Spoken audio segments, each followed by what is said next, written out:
So a lot of fearful avoidant attachment styles, they can move on and wipe their hands clean of things. They can be done, and once they're done, they are stone cold, complete out of a relationship. But there are certain cases for fearful avoidance where if they really let somebody in, they really lowered their guard, they really were vulnerable to somebody, they can actually struggle a little bit more than you would think to move on, whether or not they truly show it. So in today's video, we are going to unpack why fearful avoidants stay stuck or may struggle to move on in those cases specifically, and 4 major things that you can do in terms of your healing.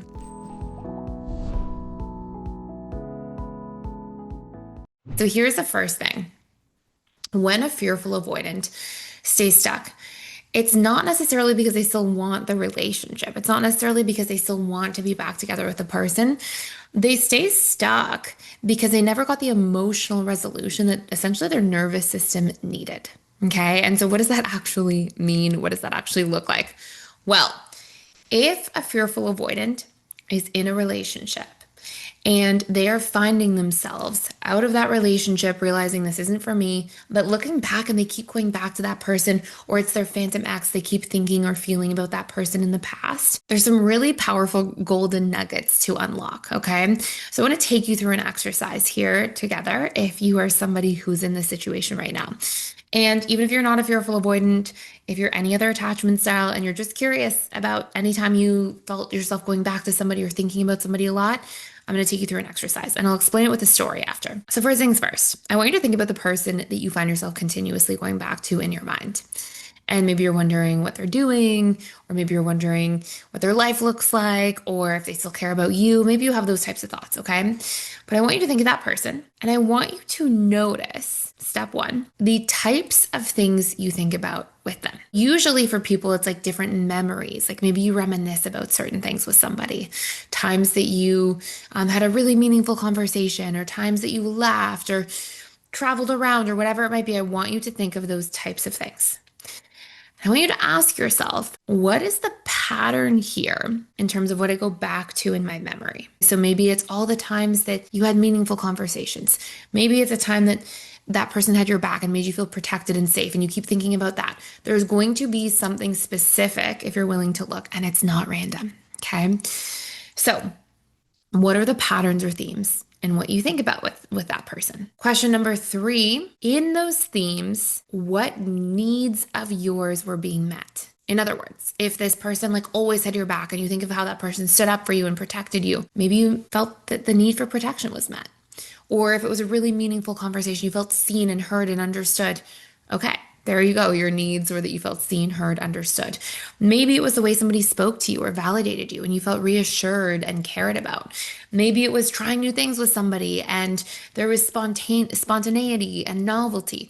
So I want you to get really clear and specific here. And once you've started to note some of these specific needs, I want you to ask yourself, from 1 to 10, how much are these needs being met in your life now? Because here's the thing. When we think about people from the past, it is never random.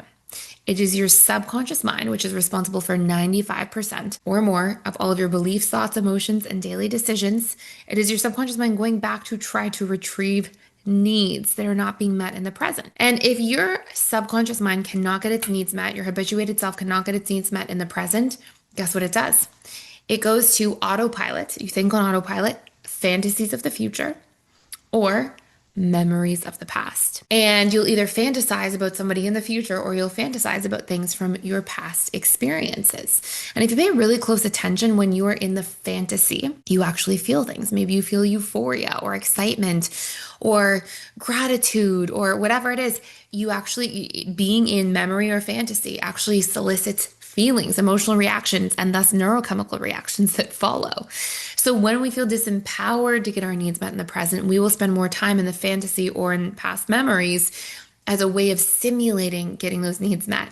And our mind and body and nervous system will be affected by the neurochemistry of that experience. And so what you'll start to see here, and I'll tell you how to go into this in a little more detail in a second and what this actually means. What you'll start to see is if you're having a hard time getting over your ex or you're going back and thinking about somebody from your past, it's literally not random. I had this woman one time and she was in a relationship with 2 kids. And she was married, and she said she was happily married. And she was actually there to work on like her kids and being a parent and how that impacted her kids' attachment style. And she said to me one day, she's like, I keep thinking about my ex. I find myself for sure never wanting to be with that person again. I know that we weren't a good fit for each other, but I keep thinking about my ex. Now, this woman, she had her two kids. They were both under the age of 3. And she was in a really high powered corporate job. So her life was just like full of seriousness and responsibility every day. And she's sitting there and she's saying to me, why on earth am I thinking about my ex, who I'm happy with my partner? What's going on? And I said, well, what are you thinking about with your ex? And she said how the relationship was so carefree and everything was spontaneous and carefree. And I said, okay, in 1 to 10, how much do you think that a sense of being carefree and spontaneous in your life now is being met? And she like burst out laughing. She was like a 0. And I was like, well, it's because your mind is hungering for more of that. And so it goes to retrieve those feelings and emotions from memories in the past to solicit those feelings in the present. And what that is actual feedback. There's golden nuggets for there for you to unlock. And I said, okay, well, what are things you can start doing now? And the strategy we came up with was to carve out time for spontaneity, which sounds funny, but that was the best she could do. So what she did is she would have a date night every week with her husband. She made sure she like showed up for that. And they would pick something spontaneous to do. They would pick something, even if it was for 4 hours while one of their parents was watching the kids, they would actually pick something spontaneous to do there. So she got that need met. And guess what? Those fantasies went away. So when we have a hard time getting over somebody, it's not random. Now, if you want to do a much deeper dive into this in a lot of detail, check out our course that is all about how to heal from a breakup. And it can be somebody that you were in an actual relationship with. It can be current or more recent. It can be somebody from long ago that you're finding yourself going back to in your mind. And what this does is help you unpack not just needs, but there's also traits. There's also some different stories we sometimes tell in a breakup, and there's a way that we perceive a breakup. And all of those things can be shifted very quickly. So we get a tremendous amount of healing. And if you use that link down below, it's actually a spin to win. So you might win like a 7-day free trial to that course. You might win the course for life for free. You might win a month-long membership to PDS for free. So you can check it all out, spin to win, see what you get. There's lots of cool gifts and sort of offers in there. And I hope you enjoy it. And I hope you enjoyed this video. If you did, please make sure you like, share, and subscribe to this channel. If you haven't yet, I would love to have you here. I will see you in tomorrow's video if you want to stop by then.